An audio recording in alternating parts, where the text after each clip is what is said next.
Hey everybody, welcome back to STR Unfiltered. I'm excited for this is number 3 in the STR, actually number 4 in the STR Super Team series that we're doing. And today I want to introduce you to my very good friend from Memphis. He's known as the Bank Whisperer, Mr. Jon Hodge. How are you today, John? Hey, doing great.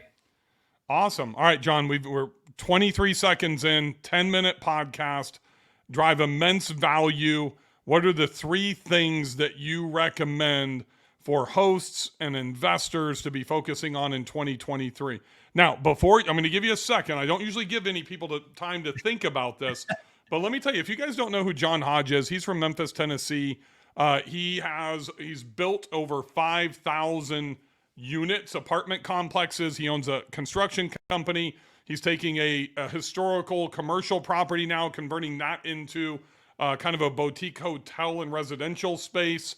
He's got short-term rentals in Memphis, in Hot Springs, Arkansas, down in Panama City Beach. John knows his shit, so let's let him answer the question.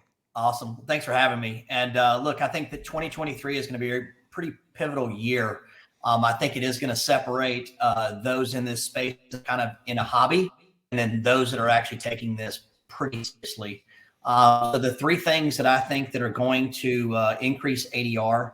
Number 1 is I think that everybody needs to take about 1 week to purchase and to check off every amenities box that's available on Airbnb, VRBO. And this has got to be reviewed every 6 months. They're constantly unveiling new things, and we've got to be keeping up with that. So are you putting in a bowling alley at any of your properties? If I can do that. Now I'm actually going to get that in point 2, but I'm just talking about the small stuff, the rice cookers, the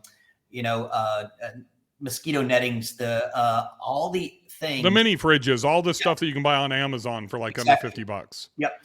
So it's interesting that you bring that up, John, because literally at my biggest property, my Banner Elk property, I had some chairs break. We put in a Wayfair poker table, like, one of those. It was like $1,500. Sure.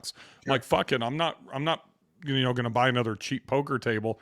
Because they have ping pong table now as an amenity. I bought a $1,200 ping pong table to replace the poker table because now I can check that box. I think that's a really great tip. Yep. My number 2 for what people need to be gearing up for is to add 1 major or semi-major investment, kind of like you described there: a hot tub, kayaks, fire pit, outdoor gaming space, arcade, a splash pad, a pickleball court. Once a year, we've got to be putting into these properties something that is going to get, essentially we're going to be able to calculate an IRR. And it's got what is IRR? Internal rate of return. So it's going to say, hey, if I'm going to take this $1,000 that I'm going to invest in whatever this piece may be, it can be across the board, and I want to see at least a 30 to 40% internal rate of return, which means that you need to be making anywhere from $300 to $400 on that $1,000 that you spent on that. That's awesome. I love it. Those of you that are watching on video, I know John keeps breaking out. I promise you, he does have a full gig internet, but he's in Memphis, so it's a little bit challenging there. John, it's funny that you bring that up as well, because I have another anecdote for that. I wanted to put in a pickleball court at my biggest beach house down in Gulf Shores. I've got enough room behind the pool to be able to do it, and I could get it in at a sweet price. Most people are paying like 18, 20 grand. I was 10 grand all in by my contractor. Unfortunately, I can't get my insurance company to cover it. And I am not switching policies midterm based on what I spend on insurance. So I had to divert. And this was my biggest income producing property last year. Did $357,000 in revenue.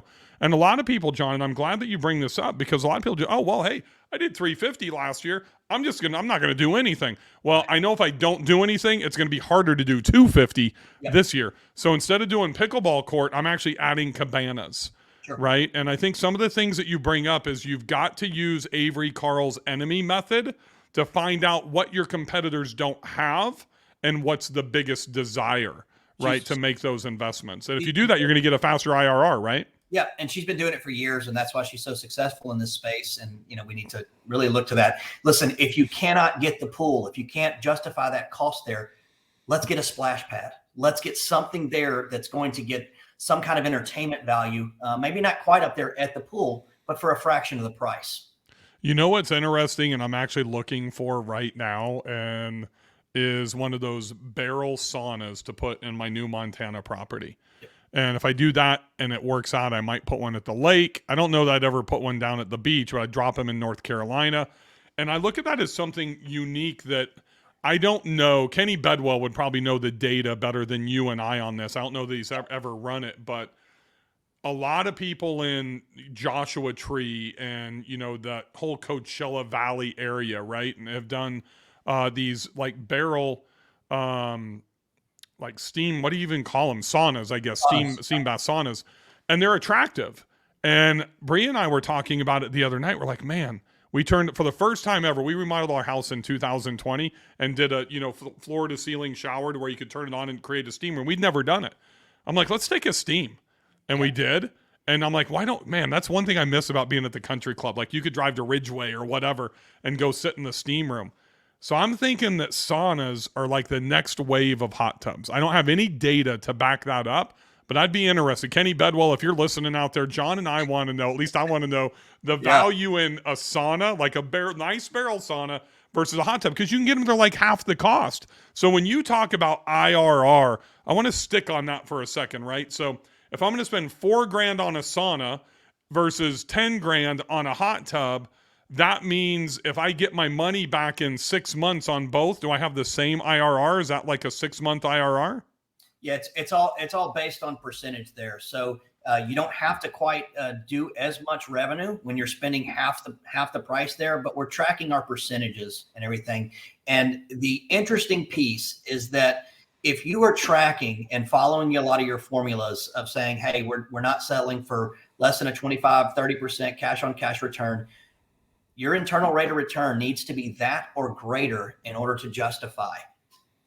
I don't know that there's that many people outside of us that talk about internal rate of return. It's all just cash on cash return.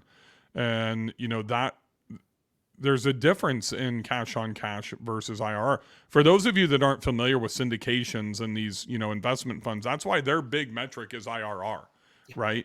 And it's basically if I invest $100,000 with them, or if I invest $4,000 on the sauna and John and I have a bet whose IRR is going to be faster and he does the hot tub, you have to factor how fast you're going to get that cash back. 30% over a year is one thing, 30%, over 3 months is a completely different ballgame. Absolutely. All right, John, what's number 3? And number 3, Bill, I'm going to give you and your audience really kind of my secret sauce. Oh my God. Hold on. We've got secret sauce coming. The secret sauce. So I wish that I had the, this is about as close as I can get to the Bulls here. Oh, that's right. What I'm going to have, I do this with every one of my companies. I do this with all of my key people. I even pay my cleaning crew to actually read this book, but it's a book called Raving Fans. And I think that in 23, you've really got to understand the concept of raving fans, and you've got to go into your mix of your market, and you have to really drive them to be raving fans of your properties there. It is not I've got it someplace. I just don't want to keep my back turned to you. Sorry. Yeah. So I think that is one thing that's going to really separate people in 2023 of who's going to be kind of like leading the pack, is that who's got the most cohesive group that's leading forward with a raving fan.